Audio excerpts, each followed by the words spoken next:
స్వర అయితే అలా గిఫ్ట్ షాప్ నుండి బయటకు వచ్చి నడుచుకొని వస్తూ ఉంటుంది. ఇంతలో చామంతి స్వర ఫోన్కి కాల్ చేసి, ఏంటి అమ్మాయి ఇందాకల నుండి నీ ఫోన్కి కాల్ చేస్తుంటే కలవటం లేదు అని అంటుంది. లేదు, బాబీకి గిఫ్ట్ కొనడం కోసం బయటకు వచ్చాను, సిగ్నల్స్ తక్కువగా ఉన్నట్టుగా ఉన్నాయి అని చెప్పి అంటూ ఉంటుంది. అది విని సరేలే, నువ్వు ఎక్కడ ఉన్నావంటే మరొక హాఫ్ అన్ అవర్లో ఇంటికి వస్తానని చెప్పి స్వర అంటుంది.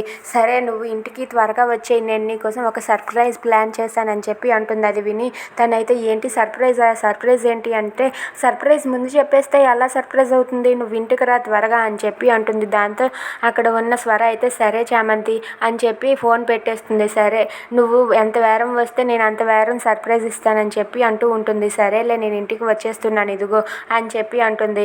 ఇక దాంతో స్వర అయితే ఫోన్ పెట్టేసి అలా రోడ్డుపై నడుచుకొని వస్తూ ఉంటుంది. వెళ్తూ ఉండగా ఇంతలో అక్కడ బోల్డ్ మంది జనం గుమిగూడి ఉంటారు. అలా గుమిగూడి ఉండడం చూసి ఏంటి ఏమైంది, ఎందుకు అక్కడ అంతమంది జనం ఉన్నారని చెప్పి దగ్గరికి వెళ్ళి చూస్తుంది. ఇక అక్కడ ఒక ఆమె అయితే యాక్సిడెంట్ అయ్యి అక్కడే పడి ఉంటుంది. అది చూసి ఎవరు ఆమె అని చెప్పి దగ్గరకు వెళ్తుంది.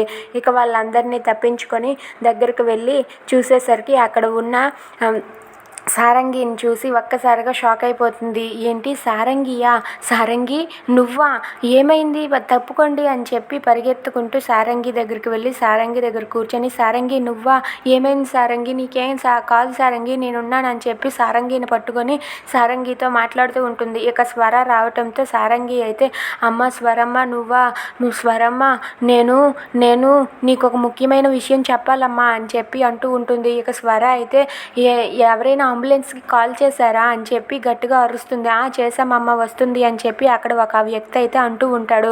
ఇక స్వర అయితే సారంగి నీకేం కాదు సారంగి, నేను ఉన్నాను కదా నీకేం కాదు అని చెప్పి స్వర అయితే సారంగిని పట్టుకొని ఎత్తుతూ ఉంటుంది. దాంతో సారంగి అయితే అమ్మ లేదమ్మా, నేను నీకు ఒక ముఖ్యమైన విషయం చెప్పాలి అంటూ ఆవేశపడుతూ ఉంటుంది. దాంతో స్వర అయితే ఏంటా ముఖ్యమైన విషయం అని చెప్పి అంటూ ఉంటుంది.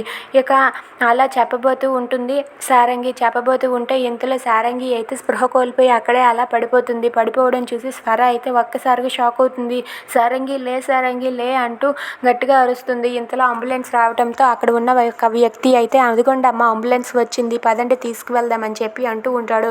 ఇక స్వర అయితే సారంగిని దగ్గరుండి అంబులెన్స్ ఎక్కించి సారంగితో పాటు కలిసి హాస్పిటల్కి వెళ్తుంది. ఇక సారంగి స్వరకి నిజం చెప్పనుందా, నిజం చెప్తే స్వర ఏం చేయనుంది? If you like this video please like, share and subscribe. Thanks for watching.